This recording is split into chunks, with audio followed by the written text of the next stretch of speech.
Why are you looking at me?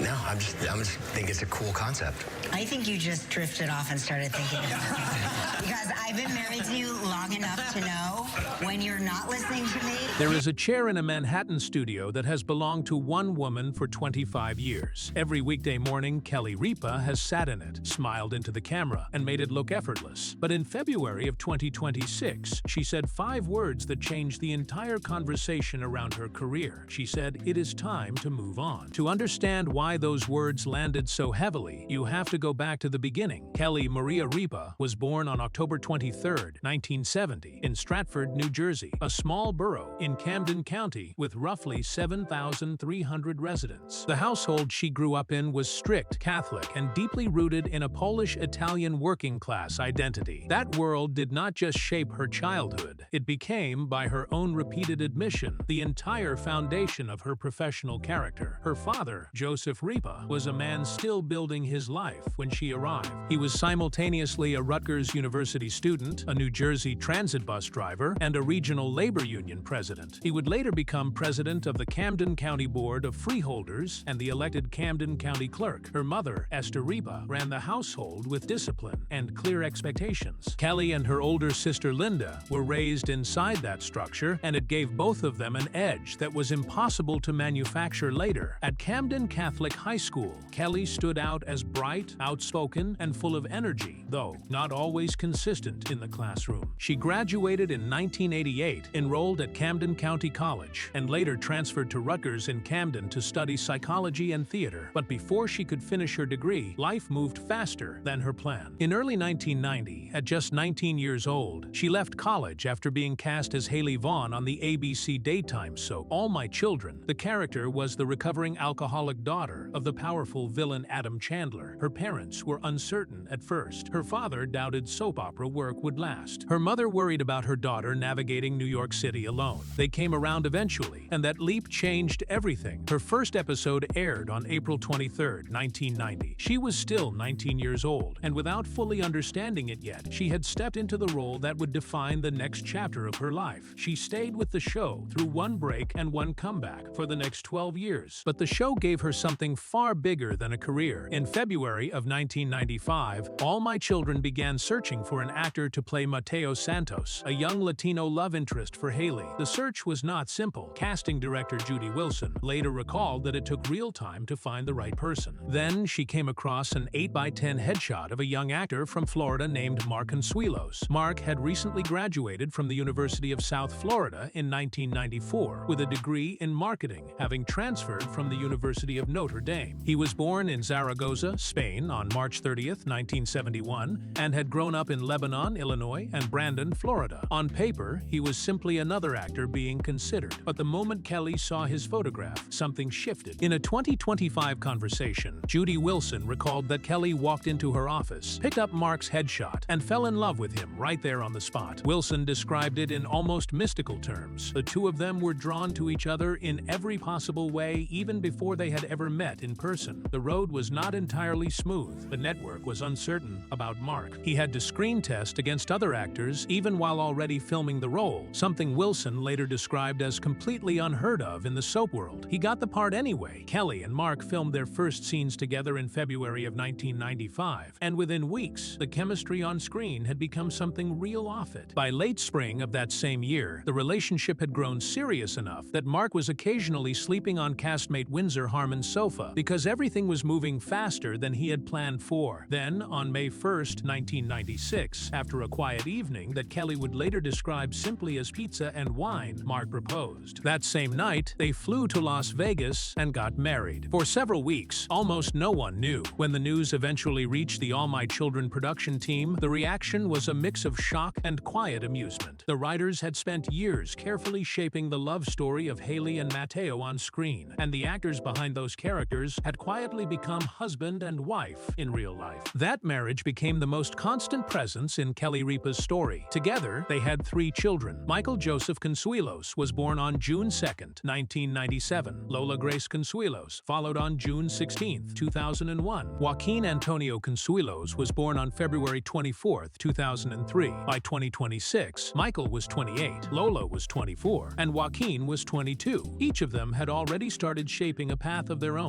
Michael had worked in film and television production behind the camera. Lola had become a singer-songwriter and released her first EP in 2024. Joaquin had competed as a wrestler for the University of Michigan and was preparing for a regional theater debut in Death of a Salesman. By the year 2000, Kelly had spent a full decade on All My Children and appeared in roughly 1,800 episodes. She was 30 years old and well known to soap viewers, but she had not yet broken through to a broader audience. Then, the opportunity arrived. Earlier that year, Kathie Lee Gifford announced she was leaving Live with Regis and Kathie Lee after 15 years. The show was one of the most watched syndicated daytime programs in America, reaching around 5 million viewers per episode. Regis Philbin had been with it since 1985, and now ABC needed someone who could sit beside him and make the whole thing work. Around 75 women rotated through the seat during the search process. On November 9, 2000, Kelly Ripa got her chance. She came in for 1 episode, and from that moment, everything changed. The chemistry between Regis, who was 69 and already a television legend, and Kelly, who was 30 and mostly known to daytime soap fans, was sharp, funny, and completely natural. The official announcement came on February 5, 2001. The show was renamed Live with Regis and Kelly, and her first episode as permanent co-host aired that same day. What followed was the most commercially successful period in the program's history. From February 2001 through November 2011, the show expanded into more than 200 markets across the United States and reached international audiences as well. Kelly and Regis received multiple individual Daytime Emmy nominations, and the program eventually won its first Daytime Emmy Award for Outstanding Talk Show on June 23, 2012. By 2010, Kelly was reportedly earning $20 million a year, making her one of the highest-paid women in American television. She and Mark bought a 5,500-square-foot loft on Crosby Street in Soho, which they later sold in 2015 for $20 million.